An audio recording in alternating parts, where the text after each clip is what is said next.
Life hands you curveballs, and here's how you always hit.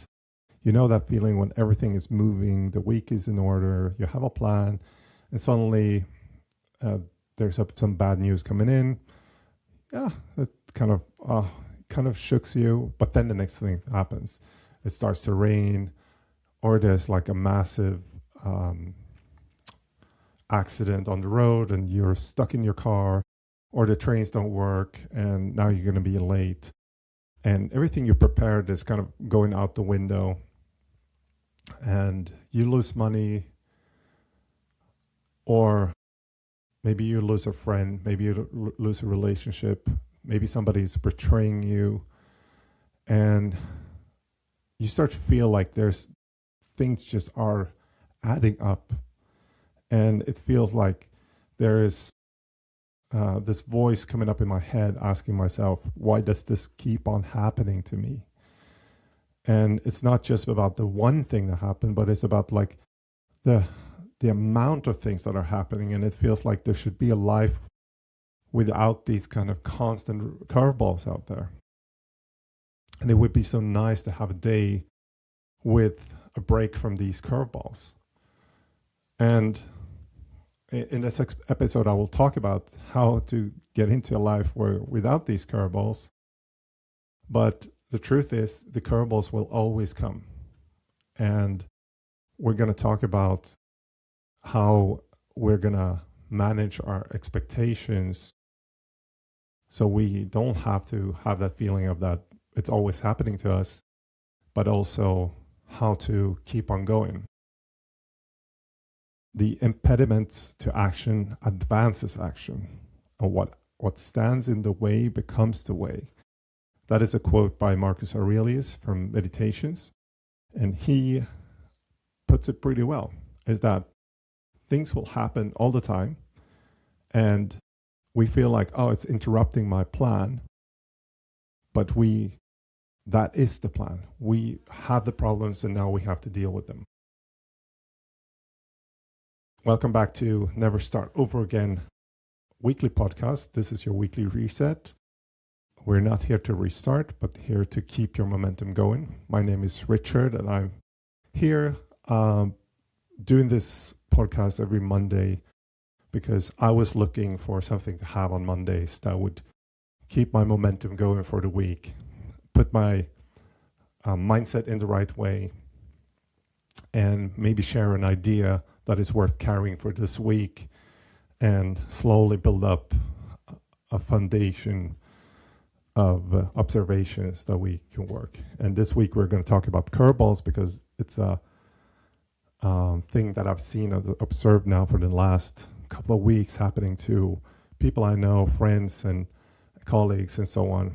And we're going to talk about curveballs and how to expect them and how to not be surprised by them, and why people that are good at handling them are not stronger, they're not more resilient, they're not smarter. They have just updated their expectations earlier than most other people. Look at this episode today. I recorded this full episode, and I noted the microphone was completely wrong. So I was like, shit, now I just lost, this amount of time from my life. And then the next thing happened when I was recording it again. So I had to restart the podcast again. And I had to laugh because it really, really connects to this episode. And this theme of this episode is really something I've been carrying with me for many years. And I can remember one point when I was listening to a podcast with Sam Harris, who's like a philosopher and author, and he talked about this in his podcast where he was coming to a cafe, and he was about to eat or drink with a friend, and he was really in a bad mood, and he was like, he was really in a shitty mood, and she could feel it, and he was a bit like short towards her, and she was like, what is going on? And he explained like,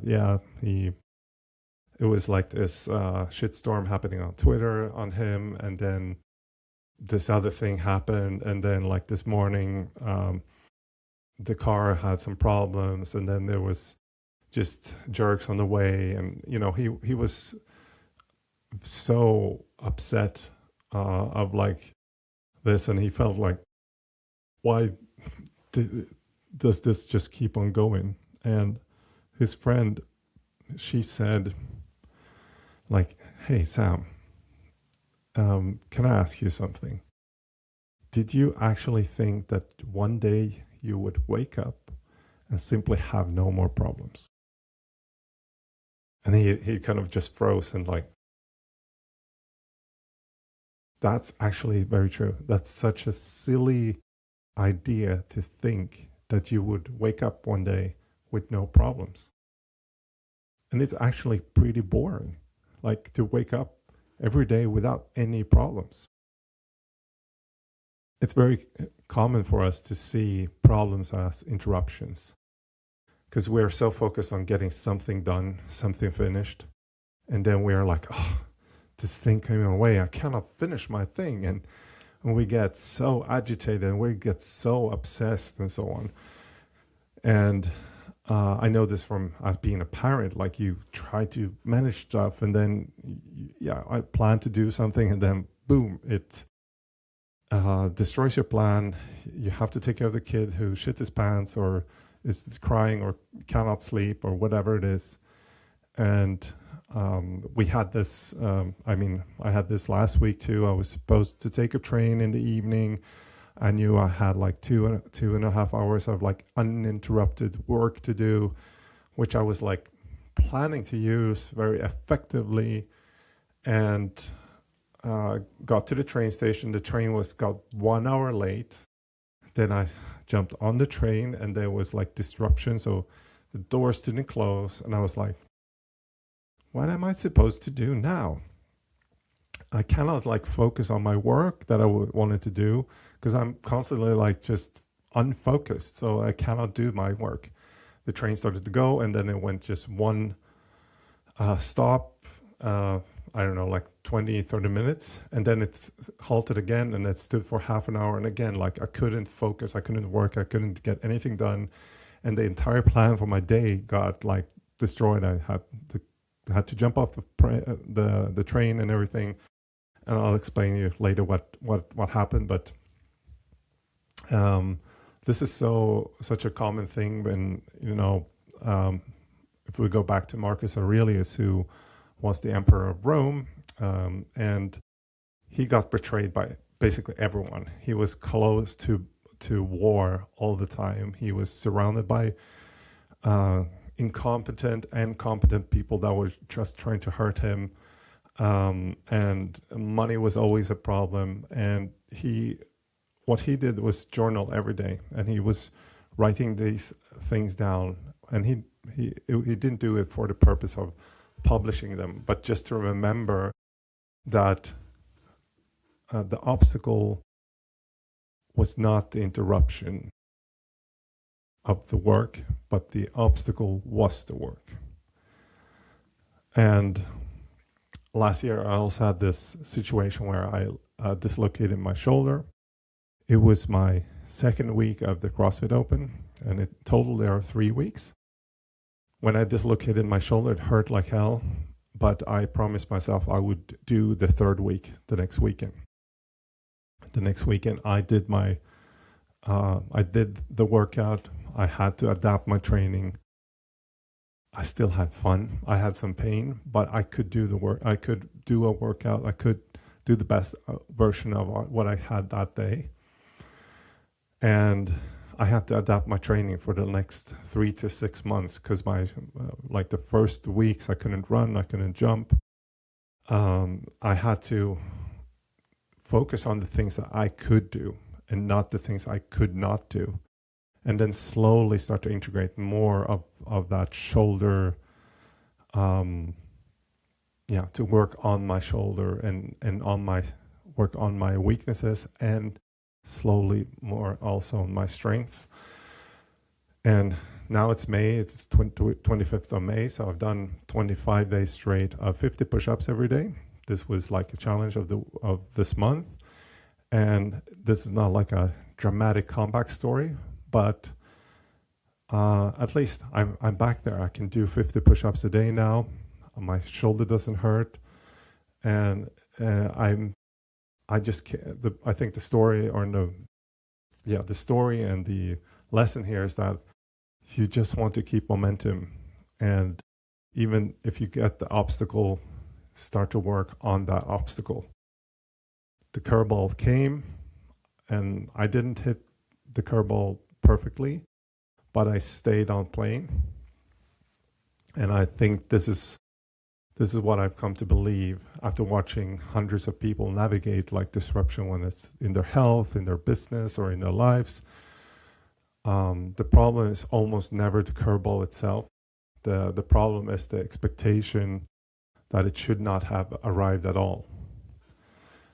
And when we expect life to be smooth and have no disruptions, it feels like if there is something coming up, that it's evidence for us being wrong, or something is wrong with us, or something is wrong with the plan. We tear it up, we accuse ourselves, maybe accuse other people, and then we tear up the program, and we look for other systems, and we just give up everything we did. And I'm not saying you should never evaluate, and I think sometimes when things don't work, you want to evaluate. That becomes the work, and then you improve whatever things that you set up that was maybe not working that well.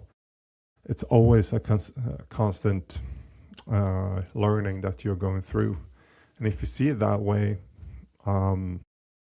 you start to embrace those challenges that come to you. So if you update your expectation and you start to accept that problems are the problems and interruptions is what you want to have, because they are telling you what work needs to be done, then that curveball doesn't become as much of a curveball, but it becomes a skill for you to manage to hit that curveball. And you can work on the things that you have available in your resources right now. You need to change your plans. That's fine. The faster you change your plans, the better. And when it comes back to the train story, I went off the train, and it was unclear if this train would continue or not.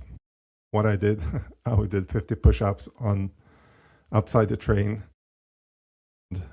Then I looked for alternatives, and finally I just accepted I'm not going to be able to do any of the work that I was planning to do, and it has to be done in the next days. That's it. I just needed to focus on how to get home now, basically. And I think one important thing when it comes to this has to do with gratitude. And I don't mean having these flashy posters on the wall about love life or whatever, but I mean the practice of actively naming what is still intact when something breaks. And it's not about like you minimizing what is going wrong or hard, but it's to keep things in proportion. Because when we are under stress, the human brain narrows in, and it starts to see only the problem. And I think gratitude expands the vision for you, and you start to widen the frame of how big that problem is in this world. And if you think about like the worst problem you can think of, like zoom out. How big is this problem like in your house? How big is this problem in your part of town, in your town, in your country, in the world, in our part of the galaxy? And you start to see in different perspectives. Again, it's not about minimizing them. It's more about widening your own view of like there's so much more things that we can do and focus on.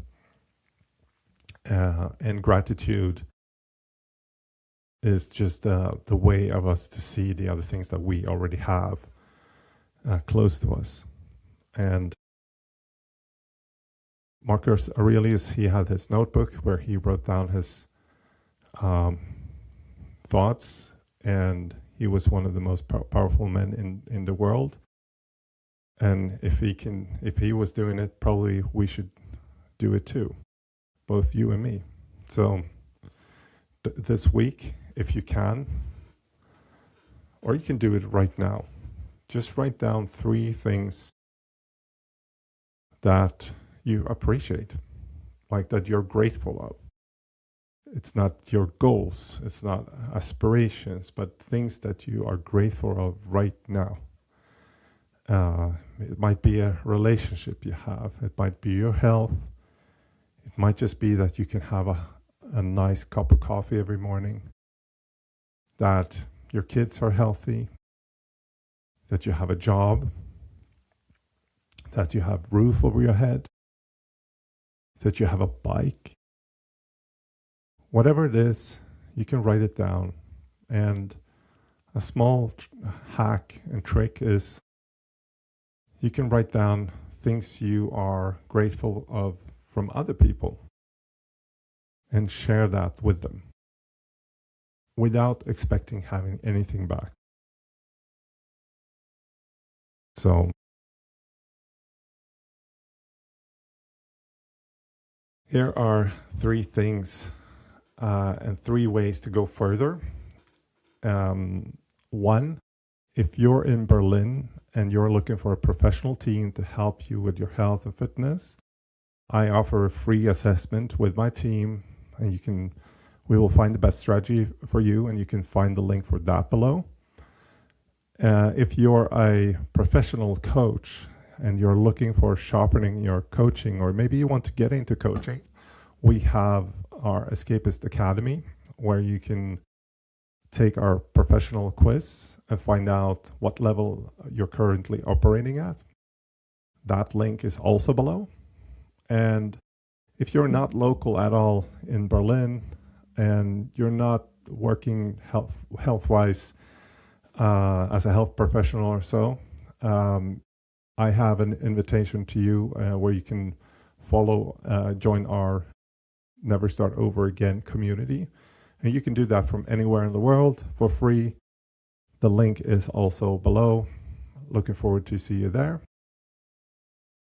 So go out there, do something this week. Something will go sideways. It always does. And I'm not warning you, but this is a part of the game. The question is, can you keep on hitting those balls that come flying for you? Good luck. Have a great week and see you next time. Bye.